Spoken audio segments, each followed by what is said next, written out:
কাঁদে না মা। এই উত্তরে যাবেন? হ্যাঁ যাবো, উঠেন। মোনা, আমার প্রাক্তন স্ত্রী বাচ্চাকে কোলে নিয়ে রিক্সা চালাচ্ছে।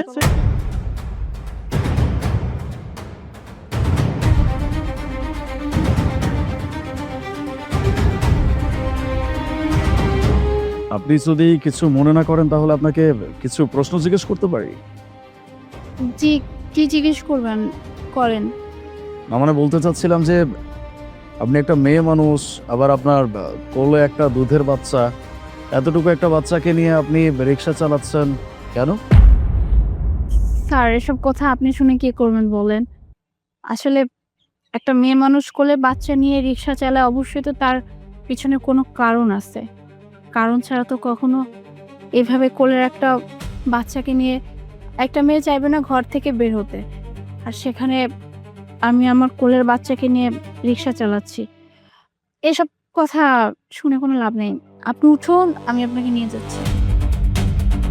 আমি কিন্তু অ্যাকচুয়ালি সেই জন্যই আপনাকে জিজ্ঞেস করছি। ব্যাপারটা আমার কাছে অড লাগছে, দ্যাটস ওয়াই আমি আপনাকে প্রশ্নটা করেছি। আপনি কিন্তু আমাকে বলতে পারেন। কি যে বলবো স্যার আপনাকে, আমার কোলে যে বাচ্চাটা দেখতে পাচ্ছেন না, ও হয়তো ভাগ্যটা ভালো নিয়ে এই দুনিয়াতে আসে নাই। তাই তো ওর মা এখন ওকে নিয়ে রাস্তায় রাস্তায় রিক্সা চালাইতেছে। আমার স্বামী একজন পুলিশ অফিসার, আর আপনিও তো একজন পুলিশ। আপনিও তো এটা খুব ভালো করে জানেন যে যারা ডিফেন্সে কাজ করে তাদের কাছে সবার আগে দেশ, তারপরে সব কিছু। আর আমার স্বামী তার ব্যতিক্রম ছিল না। আমার স্বামীর কাছে তার দেশ সবার আগে। আমার স্বামীর ডিপার্টমেন্ট থেকে হঠাৎ করে একদিন বলা হয় যে ওদের নাকি একটা মিশনে যেতে হবে, ওদের ফুল টিমকে। সেই টিমের মধ্যে আমার স্বামীর নামও পড়ে। কি আর করার, হাজার যত যা কিছু হোক না কেন ওকে সেই মিশনে যেতেই হবে। আসলে তখন আমার ডেলিভারির সময় একদম লাস্ট স্টেজ ছিল। আমার স্বামী যাওয়ার এক সপ্তাহের মাথায় আমার মেয়ে দুনিয়ার আলো দেখে। কিন্তু ভাগ্যটা আসলে তখনই ঘুরে যায় স্যার।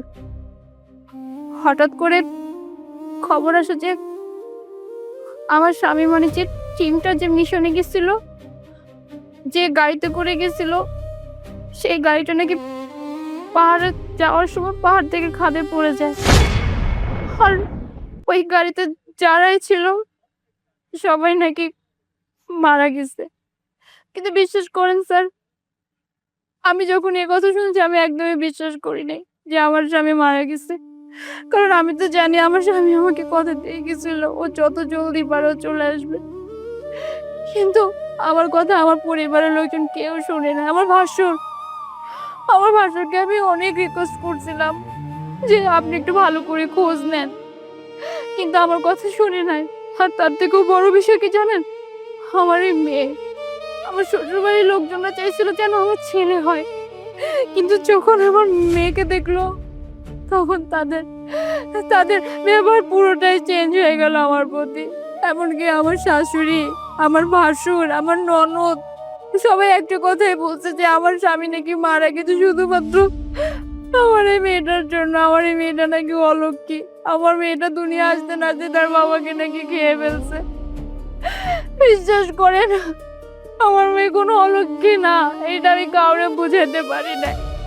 আমি অনেক চেষ্টা করছি জানেন আমি আমার স্বামীর খোঁজ করার, কিন্তু আমি কোনোভাবেই আমি আমার স্বামীর খোঁজ পাইনি। বাবা কি করে আমাকে তো সে অব্দি চাইতেই দেয় না। আমার শাশুড়ি, আমার ভাসুর, ননদ আমার কাছ থেকে আমার ফোন সব কিছু নিয়ে গেছে যাতে করে আমি কোনো কন্ট্যাক্ট না করতে পারি। এরপরে তো আমার উপর আরো অত্যাচার শুরু হয়েছে। আমার এই দুধের বাচ্চা মেয়েকে নিয়ে জানেন আমাকে দিনের পর দিন না খাওয়ায় রাখছে, আমাকে ঠিক মতো খাইতে দিত না। আমাকে আমাকে রান্না করে এক কোণায় ফেলে রাখতো যাতে করে আমি বাধ্য হয়ে বাড়ি ছেড়ে আসি। কিন্তু আমি না আসতে চাইনি, কারণ আমি জানি আমার স্বামী বেঁচে আছে, আমার স্বামী ঠিকই ফিরে আসবে, কারণ আমি আমার স্বামীর লাশ দেখি নাই। কিন্তু ওরা আমার উপর এতটাই অত্যাচার শুরু করলো। তারপরে যখন একদিন আমি একটু প্রতিবাদ করা শুরু করলাম, তখন আমার মেয়েকে সবাই আমাকে বাড়ি থেকে বের করে দিছে। আর এরপরে আমি এইভাবে অটো চালাই দিছি। একটা ভাইয়া আমার এই অটোটা কিনে দিচ্ছে। ওই ভাইয়াটা যদি আমাকে অটোটা কিনে না দিত, হয়তো আমার মেয়েটাকে নিয়ে আমি হয়তো বা কোনো গাড়ির নিচে পড়ে মরে যেতাম। আপনার স্বামী আপনাকে এত ভালোবাসতো, আপনি যখন শুনলেন যে আপনার স্বামী মারা গেছে, আপনি একটা বড় বিষয়টা যাচাই করবেন না? আপনি অ্যাটলিস্ট এতটুকু দেখতে চাইতেন যে আপনার স্বামীর লাশটা কোথায়, লাশটা দেখতেন। বললাম তো স্যার, আমি আমার স্বামীর লাশ দেখি নাই। আর এর জন্যই আমি এখন পর্যন্ত বলতেছি যে আমার স্বামী বেঁচে আছে। আর বললেন না চাচার কথা, আমার ভাসুর তো আমাকে কোথাও যাইতে দেয় না। আমি তাকে অনেক অনুরোধ করছি, আমি বলছি আপনার পায়ে পড়ি, আপনি শুধু আমাকে একটু ওই জায়গাতে নিয়ে যান। আমি নিজে না হয় খুঁজবো আমার স্বামীকে, আমি জানি আমি গেলে অবশ্যই আমি আমার স্বামীকে খুঁজে পাবো, কিন্তু আমাকে যেতে দেয় না, আমাকে রুমে বন্দি করে রাখছে। আসলে আসলে ওরা চাইছিল যাতে করে আমাকে আমাকে বাজার থেকে বের করে দিতে পারে। সব থেকে বড় কারণ হচ্ছে আমার মেয়েটাকে ওরা কোনোভাবেই মেনে নেয় নাই। আর এর জন্যই তো এই বাচ্চাটা নিয়ে আর আমাকে বাড়ি থেকে বের করে দিয়েছে। একটা বার চিন্তা করলো না এই দুধের বাচ্চাটা কিভাবে থাকবে। আর আমার তো এই শহরে কেউ নাই, আমি কোথায় থাকবো, কিভাবে থাকবো, কি খাওয়াবো ওকে? আমি আমি বিশ্বাস করতে পারি না মানুষ এতটা জঘন্য কিভাবে হয়। ও তো তাদেরই রক্ত, তাই না? একটু মায়া লাগে না ওদের? কিন্তু কিন্তু স্যার জানেন, আমি প্রত্যেক মুহূর্তে আল্লাহর কাছে শুধু একটা দোয়াই করি, আল্লাহ শুধুমাত্র তুমি আমার এই মেয়েটার জন্য হইলো ওর বাবাকে আমার কাছে আবার ফিরায় নিয়ে আসো। একদম ঠিক বলছো মোনা, তোমার স্বামী আসলেই মরে নাই।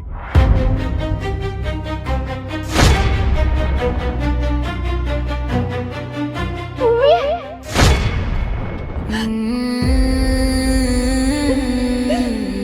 তুমি তুমি ফিরে আসছো, আমি জানতাম তুমি অবশ্যই ফিরে আসবে। তুমি তুমি দেখো আমাদের মেয়েকে, তোমার মা, তোমার ভাই, তোমার বোন আমাকে আর তোমার মেয়েকে রাস্তায় ফেলে দিচ্ছে। তুমি জানো কতটা কষ্টের দিন পার করতেছি। তোমার মেয়েটারে পর্যন্ত আমি ভালো রাখতে পারি না, কিভাবে রাখবো বলো? আমার কাছে তা তো কিছু নাই। তুমি তো সবসময় বলতা যে তোমার সন্তানকে তুমি এই করবে সেই করবে, কিন্তু আমি কিচ্ছু করতে পারি না জানো। অনেক কষ্ট দিন পার করতেছিলাম, কিন্তু কিন্তু তুমি ফিরে আসছো, আমার আর কোনো কষ্ট নাই। বিশ্বাস করো, আমার কোনো কষ্ট নেই। এতদিন আমি যা কষ্ট করছি আমার ভিতরে আর কোনো কষ্ট নাই। আমি না নিজের চোখকে বিশ্বাস করতে পারতেছি না মোনা। আমার স্ত্রী, আমার সন্তানের আজকে এমন হাল, আমি জানি না পর্যন্ত। তাদের সাথে এত কিছু হয়ে গেছে, তাদেরকে আমার বাড়ি থেকে বের করে দেওয়া হয়েছে। আমার দুধের বাচ্চাটা তার মায়ের কোলে, আর তার মা রিক্সা চালাচ্ছে। এত সবকিছু আমার নিজের চোখে দেখতে হচ্ছে। উল্টো আমাকে কি বলা হয়েছিল জানো? আমি যখন মিশন থেকে বাসায় আসছি, আমাকে বলা হয়েছে যে আমার বউ নাকি অন্য একটা পরপুরুষের হাত ধরে বাড়ি থেকে ভেগে চলে গেছে, সাথে সাথে আমার মেয়েকে নিয়ে চলে গেছে। আমার প্রচন্ড রাগ হচ্ছিল।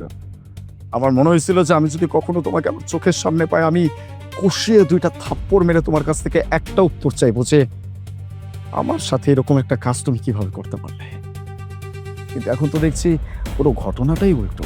আমাকে তোমার সম্পর্কে মিথ্যা বলা হয়েছে, আর তোমাকে আমার সম্পর্কে মিথ্যা বলা হয়েছে শুধুমাত্র আমার আমার মেয়েটাকে অলক্ষী মেনে। আর আমি তোমাকে ভালোবেসে বিয়ে করছি এটার কারণে তারা মানতে পারে নাই হয়তো, এই জন্য এত বড় একটা নাটক সাজাইছে, এত বড় একটা গেম সাজাইছে। আমি বুঝতে পারছি। তবে যে কথায় আছে না, উপরে একজন আছে, উনি সবকিছু দেখে, সময় মতো সবকিছুর উত্তরও দিয়ে দেয়। সেটাই হয়েছে। এতদিন পরে আমি আমার স্ত্রী সন্তানকে আবার চোখের সামনে দেখছি, তাও আবার এমন একটা অবস্থায় যেটা কিনা কখনো দেখার কথা ছিল না। সবকিছুর বিচার হবে মোনা, আমি কথা দিচ্ছি, সবকিছুর বিচার হবে। চলো আমার সাথে। না না, তুমি আমাকে ওই বাড়িতে নিয়ে যাও না। ওই বাড়িতে গেলে আবার আবার আমাকে আর তোমার মেয়েকে আবার বাড়ি থেকে বের করে দিবে। ওরা না তোমার মেয়েকে একদমই সহ্য করতে পারে না, কারণ ওরা চাইছিল যাতে তোমার ছেলে সন্তান হয়। ওরে ওরে একদম ভালো থাকতে দিবে না, যদি ওকে মেরে ফেলে আমি আমি ওই বাড়িতে আর যাবো না। মনে হয় এখন আমি আসছি তো, আমি না হয় ছিলাম না সেই জন্য তোমার সাথে এত বড় অন্যায় করতে পারছে, কিন্তু এখন তোমার স্বামী তোমার সাথে আছে, তোমার মেয়ের বাবা তার সাথে আছে, কিচ্ছু হবে না, ওদের হবে। আর যেটা হবে সেটা তুমি চিন্তাও করতে পারছো না। তুমি চলো আমার সাথে, চলো।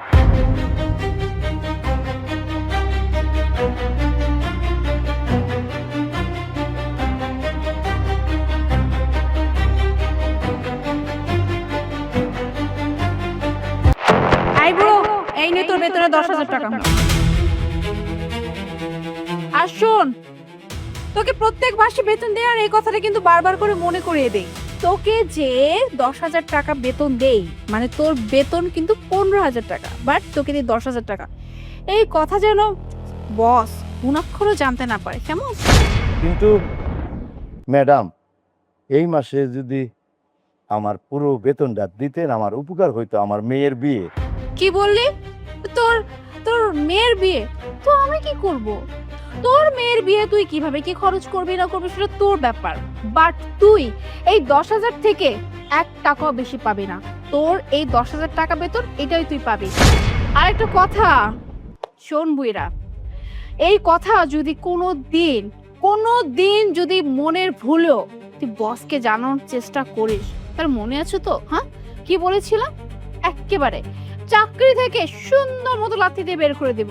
আর তখন তখন না থাকবে চাকরি, না থাকবে বেতন, তখন কি করবি? তখন তোর মেয়েকে কিভাবে বিয়ে দিবি? তাই কি বলবি? হ্যাঁ, তোর বেতন কত টাকা? 15,000 টাকা। বল বল বল, নিজের মুখ থেকে বল। হ ম্যাডাম, হ, এইখানে 15,000ই আছে। এই তো, গুড, ভেরি গুড, কথাটা যেন মাথায় থাকে।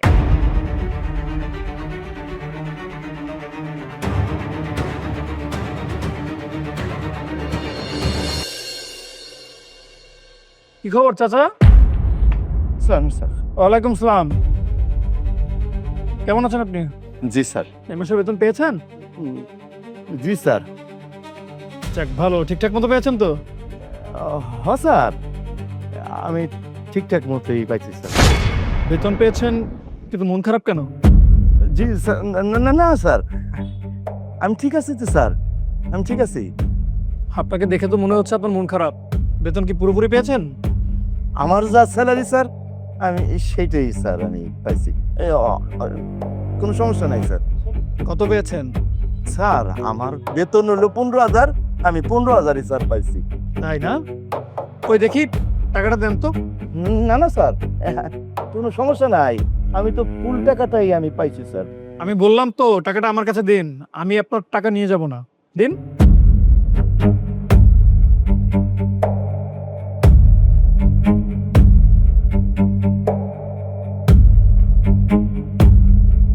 কি ব্যাপার, আপনি না বললেন আপনার বেতন পুরোপুরি 15,000, আপনি পুরোটাই পেয়েছেন, তাহলে এখানে 10,000 টাকা কেন?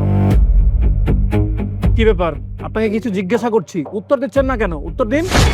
জি জি স্যার, স্যার স্যার কি বলবো স্যার, আমি তো স্যার এই 10,000 পুরোই আমি পাই স্যার। 10,000 টাকা দেয় মানে? আপনি কি আপনার ম্যাডামের কাছ থেকে কোনো টাকা অ্যাডভান্স নিয়েছেন? না না স্যার, আমি আজ পর্যন্ত একটি টাকাও স্যার আমি অ্যাডভান্স নাই স্যার। অ্যাডভান্সও নেননি, তারপরে আপনি 10,000 টাকা পাচ্ছেন। আসলে বিষয়টা কি চাচা, আমাকে খুলে বলুন তো। আহা, চুপ করে আছেন কেন? আমি তো আপনাকে একটা কথা জিজ্ঞেস করছি, উত্তর দিন। চাচা, আপনি কোনো ভয় পাবেন না, আপনি আমাকে খুলে বলুন কি হয়েছে। স্যার ওই ভয়টার জন্যই তো স্যার আমি মুখ বন্ধ করে রাখছি স্যার। কি বলবো স্যার, ম্যাডামই তো আমার হুমকি দিছে, বলছে যে আমি যে তোর এই 5,000 টাকা কম দিই, যদি তুই স্যারের কাছে কষ্ট তাহলে কিন্তু তোর চাকরি থাকবো না। আমি চাকরি হারানোর ভয়ে স্যার আপনার কাছে কিছু বলি নাই স্যার। আমি প্রতি মাসে এই 10,000 টাকা নিয়েই আমি চুপ হয়ে থাকি স্যার, শুধু চাকরি যাওয়ার ভয়ে।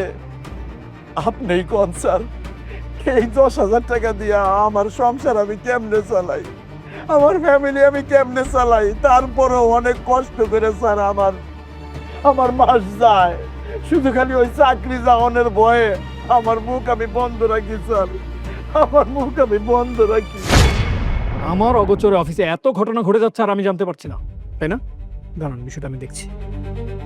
স্যার স্যার ম্যাডাম কিছু বললেন না স্যার, আমার চাকরি থাকবো না স্যার। চাচা, এই অফিসের বস আমি, আপনার ম্যাডাম না। কি হবে না না হবে সেটা আমি দেখব।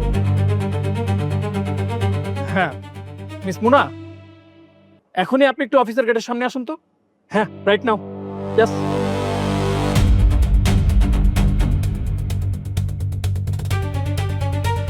স্যার আপনি আমাকে ডেকেছেন, কোনো জরুরি কাজ আছে নাকি? হ্যাঁ, ডেকেছি। আচ্ছা মিস মুনা, অফিসের সবার বেতন কি দিয়ে দিয়েছেন? স্যালারি তো সবাইকে দিয়ে দিয়েছি। কেন স্যার? মাসুম চাচার বেতন দিয়েছেন? ও, মাসুম চাচার? তার বেতনও তো আমি দিয়ে দিয়েছি। কেন, কোনো সমস্যা হয়েছে? ওকে, কত দিয়েছেন? আহ, স্যার যত বেতন আমি ততই দিয়েছি। তার বেতন তো 15,000 টাকা। 15,000 টাকা আমি তাকে দিয়েছি। কিন্তু মাসুম চাচা তো বলছে আপনি তাকে 10,000 টাকা বেতন দিয়েছেন। স্যার এগুলো আপনি কি বলতেছেন? হ্যাঁ, তার বেতন 15,000 টাকা। আমি আমি কেন 10,000 টাকা দিতে যাব? আচ্ছা, সে যদি মিথ্যা কথা বলে তাহলে একটু আগে আপনি মাসুম চাচাকে বেতন দিয়েছেন হ্যান্ড ক্যাশ, তাহলে এখানে 10,000 টাকা এলো কোত্থেকে? স্যার আমি এখন বুঝতে পারছি স্যার, আসলে উনি না আপনার সাথে না একটু ধান্দা করতে চাইছিল, বুঝছেন? আসলে এরা দারুণ তো, এদের কথা কখনো বিশ্বাস করতে হয় না। আমি তাকে 15,000 টাকায় কিন্তু বেতন দিছি, বাট সে 5,000 টাকা রেখে আপনাকে 10,000 টাকা দেখাইছে, যাতে করে তার প্রতি একটু সিম্পেথি হয় আর আপনি তার স্যালারিটা বাড়িয়ে দেন। এর জন্য না আমি সব দারুণদের দুই চোখে দেখতে পারি না। আচ্ছা মিস মুনা, উনি যদি কম টাকাই পাবে তাহলে এতদিন আমাকে কেন জানায়নি? স্যার আমি সত্যি বলতেছি স্যার, আমি কেন টাকা নিয়ে হেরফের করবো স্যার? ও হ্যাঁ স্যার, আমার এখন মনে পড়ছে স্যার। আসলে হয়েছে কি, এই যে আমাদের দারোয়ান মাসুম চাচা আমার কাছ থেকে না ওই যে 40,000 টাকা ধার নিছিল। তার নাকি কি একটা কাজ আছে না কি বলছিল, আমার মনে নেই, অনেক আগের কথা তো। তো ওই টাকায় আমি প্রত্যেক মাসে মাসে আমি কেটে রাখছি। আচ্ছা এই ছোট একটা বিষয়টাকে কত বড় ইস্যু বানিয়ে আপনার সামনে আমাকে একটা ক্রিমিনাল বানিয়ে ফেললো। এটা কি কইতেছেন ম্যাডাম, এটা কি কইতেছেন? আপনি তো আমার প্রতি মাসে 10,000 টাকা দিয়ে আপনি আমার দমকায় হুমকি দিছেন যে ওই 5,000 টাকা করে যে আমি তোরে কম দেই কোনোদিন, কিন্তু এই কথাটা যেন বড় সাহেব না জানে। আর যদি জানে তাহলে কিন্তু তোর চাকরি থাকবো না, অফিস থেকে ঘাড় ধরে বের করে দিব।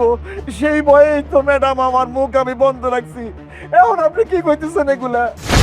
ও তাই না? আচ্ছা মিস মুনা, আমি তো আপনাকে সবসময় ব্যাংকে পেমেন্ট করি, তাহলে আপনি চাচাকে টাকা ক্যাশ দিয়েছেন কেন? ব্যাংকে পেমেন্ট কেন করেননি? স্যার আসলে আমি সবাইকে ব্যাংকে ট্রান্সফার করি। আমি না তার কাছে অনেকবার বলছি যে চাচা আমাদের অফিসে সবাইকে বেতন দেওয়া হয় ব্যাংকের মাধ্যমে, আপনি অ্যাটলিস্ট আমাকে অ্যাকাউন্ট নাম্বারটা দিন। বলে আমার কোনো অ্যাকাউন্ট নাই, গরিব মানুষ কি করব, আমি তো অ্যাকাউন্ট খুলতে পারি না, কি করব স্যার? এই জন্যই ক্যাশে দিয়েই আমি প্রত্যেক মাসে তার স্যালারি। স্যার স্যার ম্যাডাম মিথ্যা কথা কইতেছেন স্যার। আমি ম্যাডামরে অনেকবার কইছি যে ম্যাডাম আমার অ্যাকাউন্ট নাম্বার আপনি নেন, কিন্তু ম্যাডাম আমারে ধমকায় চুপ করে রাখছে স্যার। আমি কিচ্ছু কইতে পারি নাই স্যার। মিস মুনা, আপনি এখনো মিথ্যা কথা বলবেন? হ্যাঁ, সত্যটা কি আপনি বলবেন না? স্যার নিয়ে মানে কি ইয়ে মানে করছেন? আপনি কি সত্যিটা বলবেন কি বলবেন না আমাকে বলুন। যদি আপনি সত্যিটা না বলেন এখন আমার থেকে খারাপ আর কেউ হবে না। স্যার আসলে স্যার উনি যা কিছু বলছে সব সত্যি বলছে। আমি ওনাকে বেতন প্রতি মাসে 10,000 টাকা করেই দিচ্ছি। আসলে স্যার হয়েছে কি, আমি না একটা ওই যে নতুন গাড়ি কিনেছি ইএমআই এর মাধ্যমে, আর প্রত্যেক মাসে আমাকে বিগ একটা অ্যামাউন্ট হচ্ছে আমাকে দিতে হয়। আর আমি ভেবেছি ও তো দারোয়ান, আর দারোয়ান তো কখনো কিছু বলতে পারবে না আপনাকে, তাই প্রতি মাসে যদি তার কাছ থেকে আমি 5,000 টাকা কেটে নিতে পারি তো আমার জন্য ভালো না স্যার? এই ভেবেই স্যার আমি এই কাজটা করছি, কিন্তু স্যার আমি বুঝতে পারিনি স্যার যে উনি আপনাকে সব কিছু বলে দিবে। স্যার স্যার আমি এখন আপনাকে সরি বলতেছি স্যার, আমি বুঝতে পারতেছি আমি অনেক বড় একটা ব্লান্ডার করে ফেলছি, বাট স্যার এরকম ব্লান্ডার আমি আর কখনো করবো না স্যার, আমাকে প্লিজ মাফ করে দিন। আর স্যার আমি তার সব টাকাও দিয়ে দিব স্যার। ছি! কি বলছেন? নিজের মুখে যেসব কথা বলছেন আপনি ভেবেছেন? ভাবতে লজ্জা লাগে না? আপনি 85,000 টাকা বেতন পান, এই কোম্পানি আপনাকে 85,000 টাকা পেইড করে, আর উনি মাত্র 15,000 টাকা বেতন পায়। এরকম একজন দারোয়ানের কাছ থেকে তার বেতন খেতে আপনার লজ্জা লাগে না? হ্যাঁ, আপনি একজন উপরস্থ কর্মকর্তা, যেখানে আপনি চাচাকে 2-4-5,000 টাকা বকশিস দিবেন, তা না করে আপনি চাচার থেকে 5,000 টাকা কেটে খেয়ে নিচ্ছেন। ছি! আপনার মতো এমপ্লয়ি আমার অফিসে থাকলে আমার অফিসের বদনাম হবে এবং আমাকে মানুষ ছিচি করবে। আমি আপনাকে এই চাকরিতে রাখবো না। স্যার কি বলতেছেন স্যার? আপনি আমাকে ফার করে দিবেন মানে? স্যার আমি তো বললাম স্যার আমি সব টাকা দিয়ে দিব স্যার, কিন্তু স্যার আমাকে চাকরি থেকে বের করবেন না। আপনার কোনো ক্ষমা হবে না, কোনো ক্ষমা আমি আপনাকে করবো না। আমি আপনাকে তো ফায়ার করবোই, আর এমন অবস্থা করবো যেন বাংলাদেশের কোনো জায়গায় আপনি চাকরি খুঁজে না পান। আর হ্যাঁ, এখন চাচার এতদিনে যত টাকা আপনি কেটে রেখেছেন সব টাকা পেইড করবেন, তারপর এই অফিস থেকে আপনি বের হবেন। এখন আপনি আমার চোখের সামনে থেকে সরেন। আমি যদি আপনাকে আর এক মুহূর্ত দেখি আমি সহ্য করতে পারবো না, আমি আমার জায়গায় থাকবো না, আমি খারাপ হয়ে যেতে পারি। আমি যে কি করবো আমি নিজেও জানি। Please leave now.